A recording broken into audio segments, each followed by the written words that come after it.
जय माता दी। आप सभी को ज्योतिया व्रत की बहुत बहुत शुभकामनाएं। आइए आज हम सुनाने जा रहे हैं ज्योतिया व्रत की प्रसिद्ध कथा। जो चील और सियारिन की यह कथा केवल एक कहानी नहीं बल्कि जीवन का गहरा संदेश है।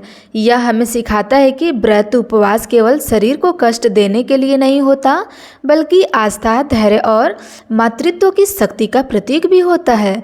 तो दोस्तों आइए भावपूर्वक हृदय से सुनते हैं चील और सियारिन की यह प्रेरणादायक कथा।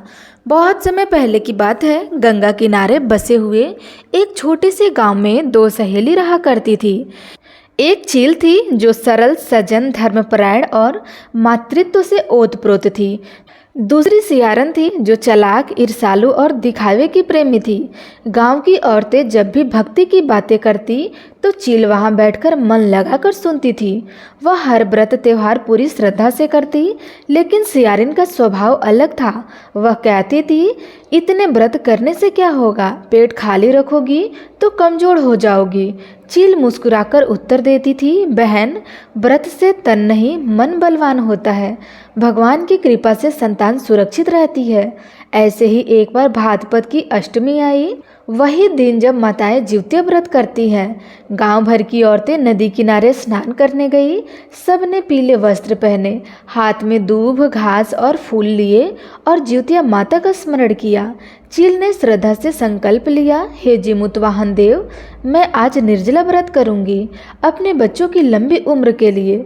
सियारन भी वहां खड़ी थी। उन्होंने सोचा, अगर मैं व्रत ना करूं तो लोग कहेंगे कि मैं आलसी हूँ। चलो दिखावे के लिए ही सही व्रत कर लेती हूँ। उसने बिना मन से संकल्प बोला। दिन बीतने लगा, सूर्य अस्त होने लगा। भूख प्यास से सब व्याकुल थे। चील धीरे से बोली, बहन, भले ही पेट में आग लगी हो लेकिन हमें व्रत पूर्ण करना ही होगा। यही मातृत्व की शक्ति है। तब सियारिन हंस पड़ी, अरे चील, भगवान भूखे रहने से सुख नहीं होते, ये सब दिखावा है। मैं तो अब और नहीं रह सकती। उसी समय नदी किनारे से टोकरी में फल, मिठाई और पकवान बहते हुए आए। सियारिन का मन डोल गया। वह छुपकर खाने लगी। चील ने देखा और बोली, बहन मत खाओ, ये व्रत का नियम टूट जाएगा। तब सियारिन ने मुंह पर हाथ रखकर कहा, किसी को मत बताना, कौन देख रहा है, भगवान भी क्या देख रहे होंगे। चील ने आंखें बंद की और मन ही मन प्रार्थना की, हे ज्योतिया देव, मैं आपकी परीक्षा में सफल हूँ, मेरे बच्चों की रक्षा करना। अगली सुबह जब व्रत खोला तो आश्चर्यजनक घटना घटी। चील के बच्चे ताजगी से भर गए। अनेक चेहरे पर तेज था, आंखों में चमक और शरीर में बल था। गांव की औरतें आश्चर्यचकित हो उठी। वहां देखो, चील की संतान कितनी दीप्तिमान हो गई है। वहीं व्रत का चमत्कार है। उधर सियारिन के घर मातम छा गया। उसके बच्चे बीमार हो गए, चेहरा पीला पड़ गया। वे रोते और कमजोर पड़ने लगे। लोगों ने कहा, यह इसलिए हुआ क्योंकि सियारिन ने व्रत तोड़ा। भगवान सब देखते हैं। सियारिन दौड़ी दौड़ी चील के घर आई। आंसू से भीगी आंखों से बोली, बहन, मैंने गलती की, मुझे माफ़ कर दो। मैंने तुम्हारा कहा नहीं माना और व्रत तोड़ दिया। अब मेरे बच्चे दुखी हैं, मुझे भी सही राह दिखाओ। तब चील ने उसे गले लगाया और कहा, बहन, भगवान दयालु होते हैं। अगली बार सच्चे मन से व्रत करोगी तो निश्चय ही तुम्हारे बच्चे भी स्वस्थ और दीर्घायु होंगे। उस दिन से सियारिन का मन बदल गया।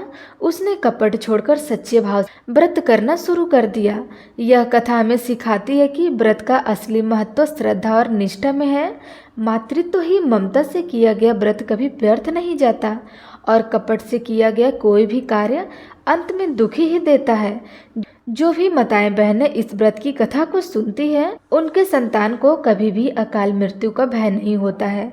ज्योतिया माता की कृपा से संतान दीर्घ आयु, तेजस्वी और भाग्यशाली होती है और घर में सुख समृद्धि हमेशा के लिए बना रहता है। तो प्रेम से बोलिए, ज्योतिया माता की जय।